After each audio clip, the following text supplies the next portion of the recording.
Hey folks, it's Kev here, and today I'm going to try and do a bit of a playthrough with you for some of the new Deepsorrow first adventure. So, starting where we were from the previous episode, events, locations, obstacles, barriers, adventure treasure, Elobat, if you remember it, ELOBAT, so for the decks. And we're going to start in the collapsed street, and our party token is therefore in that location. Just flipping over to show you light. We don't have any light at the moment. This is Legends Untold, folks, so it's grim and gritty. Our objective for today is to try and find a place called the Wheel Room. We've been told that is where we need to go, so please come with me on the adventure. Just before we dive in, I want to introduce you to the party, because that will help you understand what's going on. So today I'm playing with two characters. You can obviously play with one or more than that if you wish, but two for today. And our first character is an envoy from a place called the Jade Realms, far away from here. And you can see on this character that we're pretty charming. It would make sense for the envoy, yeah. Reasonably strong and has good reason, but pretty weak in the other areas. So that is our envoy attribute makeup. He starts off with the worn crossbow, and the main thing I'd point out with the worn crossbow, it's a new weapon type, is that it is pretty good for strikes and crits, but also it can be slow because you've got to reload it. So after the engagement round, it always shoots last. So that's worth bearing in mind. And if we move on to our talents, the first thing I'd like to point out is that we've gone with a quick start guide here as well, which gives you a recommended start. You definitely don't have to use this. Part of the charm of Legends is making up your own character, but it helps people get into the game quickly if they want to start it. So our first weapon talent is the Hawk's Eye, and you've got Focus Shot, which gives you an exhaust to gain advantage on your next ranged attack. Pretty standard stuff. And Draw Bead, if you've already got advantage, exhaust this to get a +4 instead of a +2. That's pretty good if you're shooting against a boss foe or something like that that has a high range modifier to shoot against it. Moving on to our skill talents, we have Ancient Lore. The key point in this one is that you can gain +2 in a test in a location with Ancient. That's the Ancient icon here that we've introduced to Deepsorrow. So specifically this envoy is looking for stuff with that symbol in the room, hopefully, in the location. We can appreciate the unusual, gain +2 in a test with a curiosity. That can come in very handy. And then finally we have a drain here. Note this is a drain, not an exhaust, to gain mastery on a test with the Araten, Arsa, or Ancient modifier. You would also gain time. You'll start to know these names. For those that are not familiar with the lore, the Araten are quite an important part of the journey. So moving on to our next skill talent, Worldwise. Purse counter is basically there so that if you've got the modifier on a test, you can gain mastery within it. So very, very handy if you've got encounters, if you're dealing with NPCs. Level-headed is to remove all shock tokens from one hero. I'm trying to expand the card here. That's how special I am, folks. I'm very, very clever, clearly. But what I'm trying to do is to show you that you can also move on to Always Aware and remove disadvantage and all shock tokens from yourself, but you can only use it in the engagement round. So that is our envoy makeup for level 1. Finally, this is our combat aid token that we've got here. Going to move on now to our Earth Guide. Let's take the combat token to the side. The Earth Guide has is a bit of a jack of all trades. This is a survivalist thing. They've got to survive in a very harsh environment. Here are the recommended build outs that I've just used for this scenario, so very normal stats. I'm actually cheating here. It should be the Battered Axe. Go Kev. Yeah, that's what happens when you design the game. Battered Axe, not the upgraded version. No, it is a new weapon type. It is a great weapon, and therefore again pretty good at crits and strikes. But also if you fail, not so good for everyone involved. So that is our Battered Axe. Moving on to the weapon talent we've chosen here. Note these are both in the great category again, hence the icon, and both of the abilities are actually PARs, play after rolls. So we have Wild Swing, change your trade blows into a strike. It's a PAR, which is represented by the exclamation mark in the dice to the right. And overall, if you kill a creature with this attack, then apply strike to up to 2 other creatures. So basically, if you're fighting against quite a few foes and you kill one, you can freak out its colleagues, which is pretty awesome actually. Now moving on to the skill talents, we have Adaptive Physiology, and you'll see in the top right there's a pennant there showing we have Subterranean. So that's going to help us if we have any speciality requirements. This is physiological stuff here, guys. So Bright Eyes, if the brightness level is dark, then the party gains mastery on the surprise test. Osmotic Skin. Big fan of this one myself. If you are in a flooding area, so if you're in a location that has flooding, then the hero can remove the poison condition from themselves. And finally, Sensory Main. Now let me try and help you with the lore a bit here. The Sensory Main is underneath this beautiful hair, okay, on a Wrathlander. The hero may look at all of their shock tokens and discard one. So that is what Sensory Main does. Final talent, Storm's Breath. Child of the Storm, the hero can remove a number of shock tokens from themselves equal to the number of Wrathlander skill talents they have. We have 1 here. Okay, you can see it there. And we have another one for 2. And then we have a Release the Storm, uses a ranged attack to apply shock tokens equal to the number of Wrathlander skill talents you have. It's a ranged attack. And finally, Channeling the Lightning. Make a ranged attack if there's flooding in the area, which will inflict shock and damage for each Wrathlander skill. So it's worth to explain this well. I need to probably show you a bit of the lore. I'll try and get a good picture here for you. Forgive me for the camera. The Wrathlanders, lightning's really important because of the Wrathstorm. So they actually have these lightning skin scar tattoos on their arms, and that helps represent some of the abilities they have with regards to the lightning as well, depending on the build you've made for your character. So that is what channeling the lightning is all about, folks. So that is the build of our second character here as well. So hopefully you can see there's quite a difference. It works in a very similar way, but quite a difference to the characters from Caves and Sewers. Okay folks, let's get this adventure started then. So we begin in the collapsed street as denoted by the scenario, and what we're going to do just now is show you the new ambient token that we've introduced, which we place over the footsteps, because the footsteps are used for when you enter a location. But in this case, we begin in this location and we need exits. So that ambient token marks an exit for us. However, you'll see this is a prototype and we've undone ourselves. Yes, we do in fact have ambient, bright and ambient. So we will fix this, folks. It will be an ambient, bright and dark. As I say, it's a prototype. Please bear with us. So now the location is set up, the very first thing we need to do, folks, is to come up with a marching order. So let me just grab some tokens here. We've got a scout and a guard, and we've got 2 characters, remember, so no center in this case.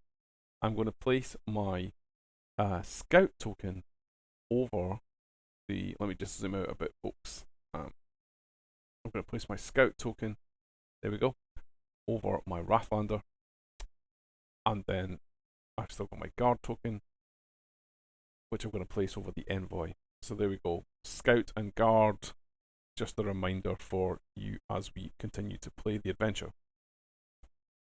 So let's have a look at the new Readiness Tracker. We have shared this before, but I appreciate not everyone will have seen it. It's basically been brought in to make life a bit easier for you when playing the game. And it tells us the first thing we need to do at the start of each turn is to choose a marching order. So assign a scout and a guard. Just seen us doing that. And then we need to check the brightness of the exit that we've chosen to use. So in this case, we chose ambient. You watched us doing that via the token. So we've got a marching order and we've got a brightness. The next thing we need to do is to choose a pace, folks. So you select the pace that you wish to enter the location that you're going into. Be careful because you need to manage your time, but also you need to manage your state of alertness to the best that you can, and you can influence this via your pace. So the default on the card is March, which means that you spend 1 time from your deck on entry into the location, and there are no modifiers to the rolls. We can also choose to sneak. Let me just grab this token here, which means you spend 2 time on entry, and it will give you a +2 to any scouting and surprise tests. So sneaking is definitely beneficial. We can reverse this, and we can also rush. This is a new thing we've brought in with Deepsorrow. You don't spend any time, but it's a -2 to scouting and surprise. Not recommended at the start of your adventure, but can be very helpful towards the end of your adventure. Okay, so I'm just going to put this token back down now and recap on the readiness tracker for everybody. At the start of each turn, choose your marching order. We've done that. Check brightness of the exit you choose, and choose pace. Now, let's see what this looks like with the map. So if I put this down for a second and grab the starting location card, we chose to go ambient, so I'm going to move the party token toward the ambient exit. Hopefully you can see that right here. Okay. So we've done that. Let me just grab this for you. Thank you. But one thing I should have shown you actually was, because we chose to go ambient, I don't therefore need to use either of the I don't need to use either the bright or dark token accordingly, because the default is ambient. Okay, so that's what I'm trying to show you here, is that if we'd chosen to go bright, place this token. If it had been dark, place this token. However, in this case, it's ambient, so we dispense with that for this turn. And now we need to make a decision in terms of what are we going to do for pace. In this case, I think we should sneak. I do. It's our first game together, so let's place the sneak token down. Okay, I'm going to place this here. So it's ambient and sneak, and that's going to cost us 2 time. So let's go to our time deck, take away 2 time, okay, and then place the cards back in the time deck. Note we don't look at those cards. So bear with me whilst I just want to make sure that I pan the camera over a bit here, just to help folks. You can see now, there we go, that's their 2 time, okay, next to the event deck. So the time deck is still there, and I've got my 2 time that I've drawn, which I have not looked at. I now draw my location card, okay, so I draw my location card because we've made all those decisions on the readiness tracker. And we can see we've drawn the Forbidden Door. Ooh, so lots of interesting stuff going on here. It's a 7, 8, 9 in terms of brightness, and there's a discovery. It shows us where the footsteps are. So in this case, it's quite clear the footsteps do need to be placed underneath where we've come in from. Okay, so I'm just going to tilt the card around. I'm going to take a note that we've gone from ambient, so it's an 8. Okay, the difficulty level is an 8 because we've come from ambient. And I'm now going to place this here. Just going to try and get this on camera. Bear with me, folks.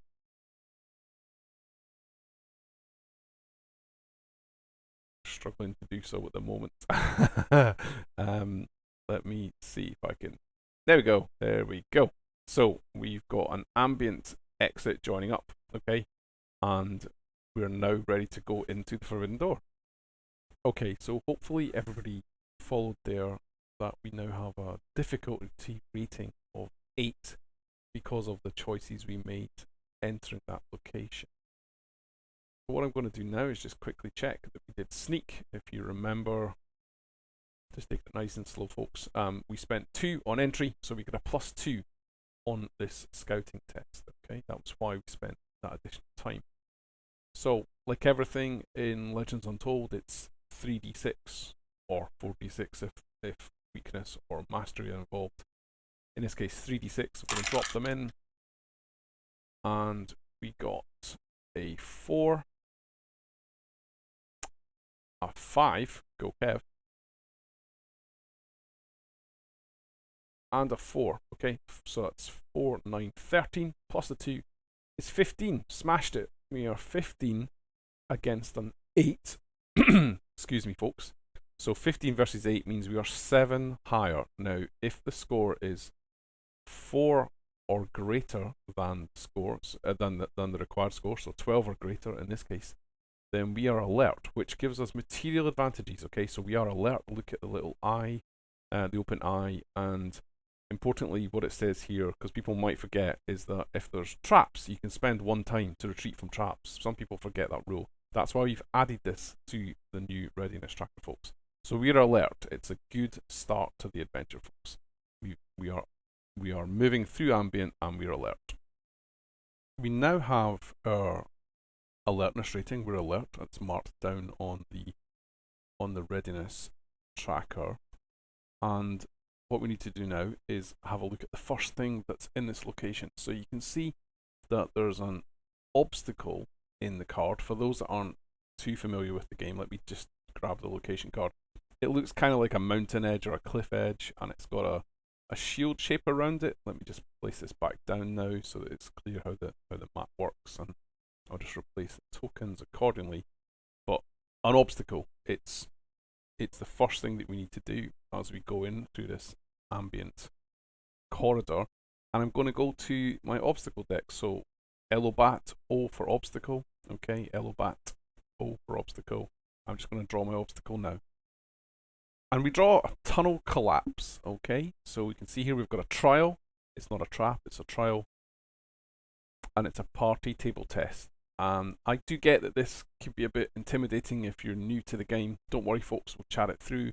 But let's just have a look at this picture here. There's a lot of information, and that's because exploration is key in this game. So thematically speaking, we've gone through an ambient exit, and we've come across a tunnel that's collapsing.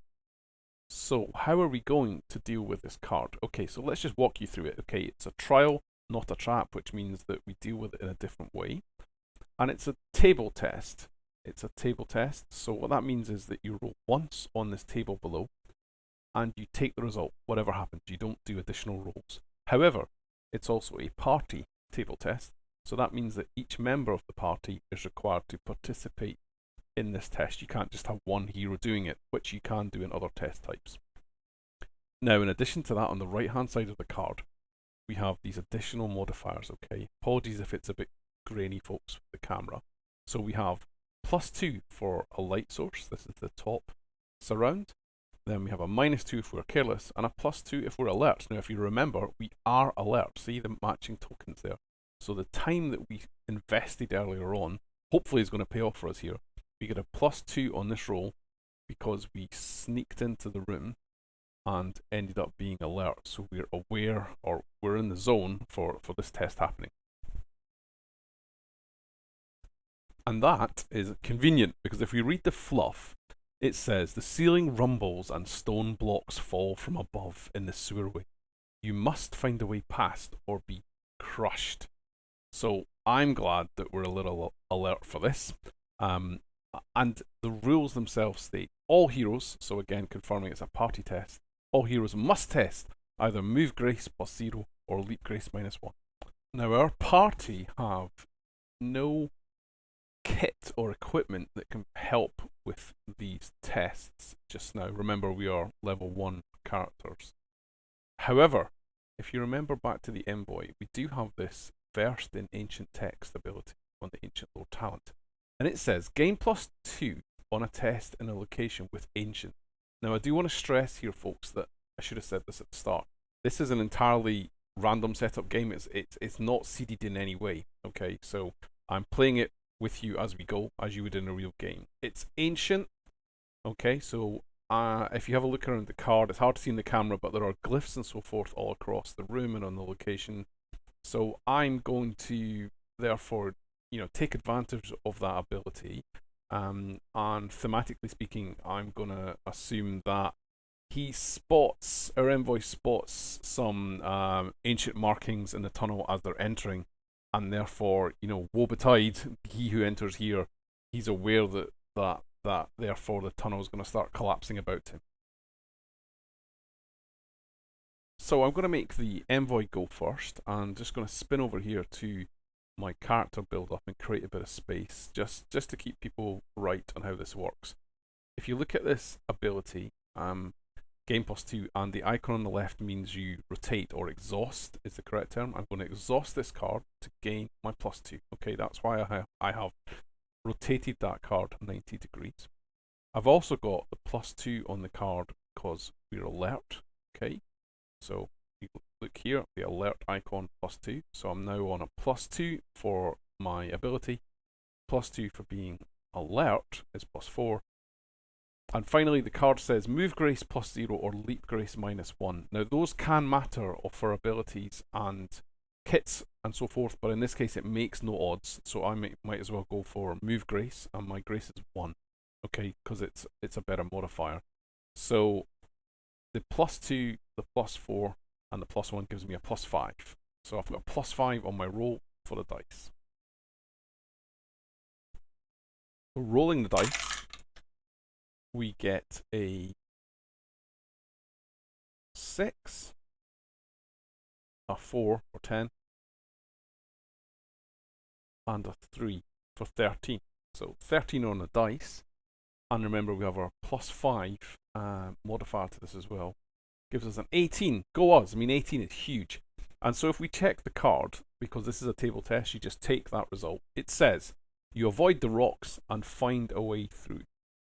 One other hero automatically succeeds. So this is great for us because our Wrathlander, who is following the envoy, actually doesn't need to test in this case because we got the topmost result.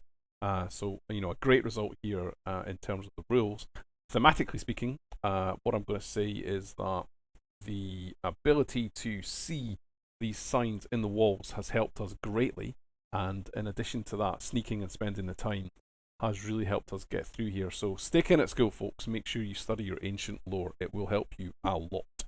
This is a good start, folks, on our adventure. We've successfully resolved the tunnel collapse, and therefore we can put this in the discard pile for obstacles. You remember? Elobat, so put it over here.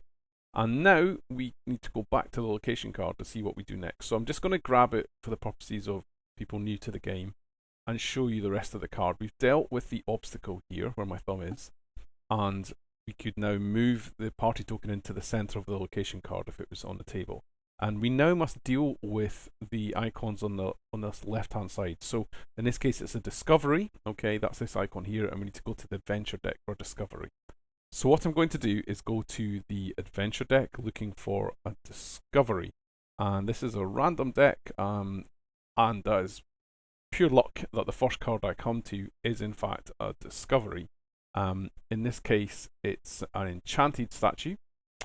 And if you have a look at the picture here, you can see the statue and lots of bright blue fungi round about it as well. So we've got an enchanted statue as our discovery, but please note it's a curiosity. And that's important because you do not have to interact with a curiosity. It's optional. If this had been an encounter, then effectively that is an NPC and you would have to. It's a party table test, so rules-wise it works in the same way as the previous card, which is, again, just coincidence. And that each hero may test because it is party, so it's each hero. However, it's a curiosity and therefore it's may rather than must test. Basically, we have the option here for each of the heroes to have a go. But what I do want to show you here as well with the may test part and the options that we've got is that it does add fungi to the room. If you have a look at this fungi icon here, okay, we've got again, that's me expanding the card, that's how clever I am, the fungi icon into the location. And therefore, what we need to do is have a look at whether we've actually got fungi in the room already. So if you bear with me, I'm just going to grab the location card. I wouldn't normally do this every time, but I'm trying to help. There is no fungi in the room. We've got reptiles and we've got minerals, but no fungi at the moment. So just going to put that card back down again. Okay, we do need to make sure that there is fungi in the room because it can impact things later on in the game, even if it doesn't impact things just now. So I'm going to take my fungi token and I'm going to add it into the location. Now, we asked you a while back what were the fiddly parts of caves and sewers, and one of the things you said was that the original smallest tokens were in fact too fiddly. I think you literally took us with the fiddliness. So we've scaled them up a bit, folks, just so you're aware. They're slightly bigger. And that's the location, the fungi in the location now. And if I have a look at the fluff here, a beautiful statue bathed in light from above and surrounded by glowing fungi. Again, why we've added the fungi, yeah. Water pools at its base. Dare you try some? And please have a look at this on the right hand side. There's a +1 for being alert, and we know we're alert from the readiness tracker. This being alert gig is helping us a lot so far in this turn. And then you can see that each hero may test Grit Will +0, and it gives you a bunch of benefits. Now, because we've drawn this card so early in the game, right now the benefits are not material. It would have the only benefit really would be the 11, where we can restore 1 talent for the envoy, and I think that would be quite handy. The Wrathlander would gain no benefit here at all. There is a downside on the 10, so yeah. Oh, let's think. I'm looking at the rest of the card and think I'd quite like to get that talent back because we're in a room with Ancient. It is a curiosity, so I don't have to do this, but restoring 1 talent would be nice. I want that talent back, so the envoy is going to go for this, and the Wrathlander is not. Therefore, what I'm going to do is check it's a Grit Will test. I'm going to move over to my Wrathlander and check what I've got that I can use to influence that ability. I have no skills, I have no kits. Actually, I've got a will of 1. My Wrathlander is charming, does not have a particularly great will. Oh, analysis paralysis. Make a decision, Kev. No, I'm going to bottle this actually. Sorry guys, you can see that this is not scripted at all. I know I just said I'm going to do this, but I'm going to yeah, I just don't want the poison, and therefore I think that being risk averse in this case, it's not worth the risk. Oh, Kev, you wuss. Yeah, okay, fine. I am going to bottle it and not do this curiosity, so I'm going to put it to the side because the curiosity remains in the location. So I now move on to my barrier, and when drawing from the barrier deck, you can see I've drawn a patched up door, which is a barrier and it's a basic test. Okay, that means that you do one of these 3 tests and you get a pass or a fail. And it's not a party test, it's just a basic test, which means 1 hero does it. It's not a party basic test, that's important. Okay? You can see up in this pennant here, there's a little hammer, that means construction as a speciality. Neither of our characters has that speciality, and therefore it's irrelevant. In this case, if you've got relevant kit, you've got a ×2 multiplier, and you've got a +1 light source. Again, neither of those are applicable here because we're just level 1. The fluff itself says, a rotting door blocks this entranceway. It looks like it has been reassembled from old parts, and it does indeed. So I need to pick a test between mend, probe, or brute. Now, if I go to my Wrathlander, let me see if I can just move this across a bit, have a look. Just moving the camera, we have got a handle of 2. That's not bad. That's not bad at all, actually. So the barriers are optional. Here's the barrier icon here on the location card. They are optional, but I'm going to have a go with a mend handle versus 12. Okay. I fancy having a go at this. So we've got no speciality, we've got no kit, we've got no light source, so it's just the +2 for the attribute. And I'm going to roll those dice to see if we can get through this patched up door. So let me just move this camera back again, folks. Please bear with me, thank you.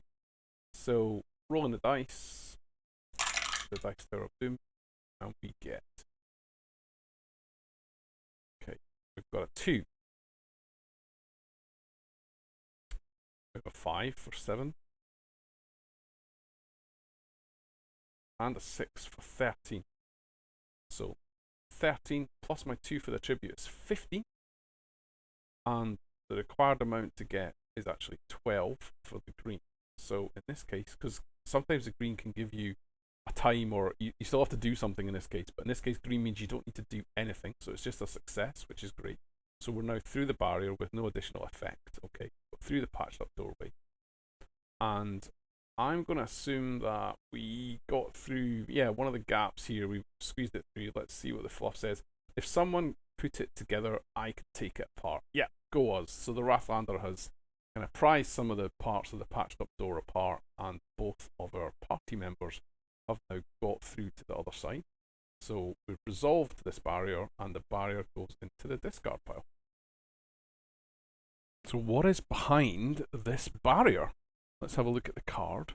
If we have a look, we can see that we've got these lovely red minerals, and we'll get to those in a second. They are highly relevant if we were playing with the optional potions and preps set, which we're not today, okay, so I don't want to focus on those.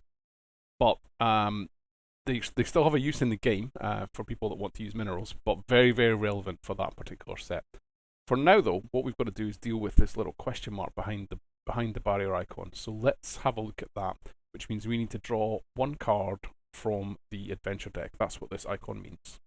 So I'm going to draw from the adventure deck, note the icon here, and we get some loot. Fantastic. So basically, as we have gone through the barrier, we come across a small ampulla, which is going to give us some benefits here. Yep, looks like that we can basically take a swig of this. Let's see what it actually says. Not sure what's in it. The benefits are largely positive. Okay, if we take a drink, and you can use it in a hurry. What does it actually say in the fluff? The strong smelling liquid in this small pottery jar is tempting, but may not still be good. And yeah, right enough. If you're unlucky, you're going to exhaust one talent, so it's not great. Whatever's left, yuck. But largely, this is likely to be beneficial, particularly if we're in trouble in combat or something, and need a quick snifter, shall we say. So I'm going to put this between the two heroes because it is shared loot. Okay, shared loot between the party. And let me just reassemble the map, folks. I pulled it out this way just so that you could really see the map more clearly, more than anything else. But of course it should be this way because of dynamic mapping and orientation. So what we do is take our party token, we went through the ambient, the tunnel collapses, we ignored the enchanted statue, it's still there, remember, and then we managed to get through the patched doorway barrier, and we're now in a position where we finally get to the minerals and the search zone. The next thing I want to look at, therefore, is this search zone. So, because I've got access to this search zone, I need to go and find a little search zone token, sorry. And it's worth stating again that we've increased the size of these marginally, guys. You asked us to scale it up to make it less fiddly, so we've done that. And we place this search zone, or barrel, with the barrel closed, okay, because we haven't opened it yet. We haven't searched this search zone. So that's there for a reason. We'll come back to it in a second. And we now need to make a decision. Are we going to search this search zone or not? And in this case, I quite fancy it. I feel like I've gone through the effort of getting through this patched up doorway, and so I want to know what's in the barrel or the search zone. And therefore, we've got two options. We can either make a quick search, which costs us no time, but any booby traps that we find in the next 2 cards, worth noting we've changed it to 2 cards rather than 3, folks. And the next 2 cards, any booby traps will go off, or we can do a careful search, which costs us 1 time, but it will not search off any booby traps. So, decisions. I think we should do this, and me being careful with this being our first adventure together, I'm going to go with a careful search. So if you bear with me, I'm going to zoom out and go across to my time deck. I'm going to grab 1 card. So that's the time for being a careful search. I'm not going to look at it, okay? It just goes in the time spent deck. So that's another time away, folks, okay? And then try and get back to the location. I'm now going to draw up my 2 cards. So the first card we draw is a clue card. Fantastic. We'll come to that in a second because that really helps show off Deepsorrow. And then the second card is loot, more loot. It was a successful search in this barrel. Again, it's random.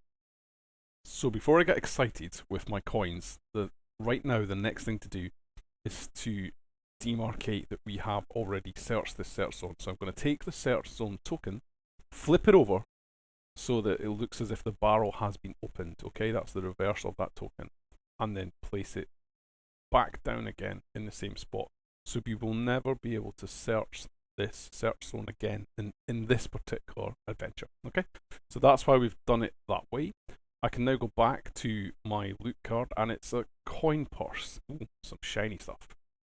And it says add 2 supply tokens to this card. A lot of the cards in Deepsorrow use supply tokens. I'll show you that in a second. And you can discard a supply token to gain double the loot bonus for a card, or gain mastery for an encounter. And the fluff said sometimes just giving them money can make the most difficult problems go away. What we're basically giving you is a way of dealing with encounters, perhaps bribing people. So it's kind of fun in that respect. So I'm going to place it down over here. Start the camera. Yep, move it over here beside my ampulla. It's shared loot, so that's the party loot. And I'm going to find 2 supply tokens. Now please bear with me, these supply tokens are going to change, but they will look familiar at the moment. Those supply tokens 1, 2, I'm going to place down on the coin purse as instructed by the card. Hopefully you can all follow what I'm doing here, folks.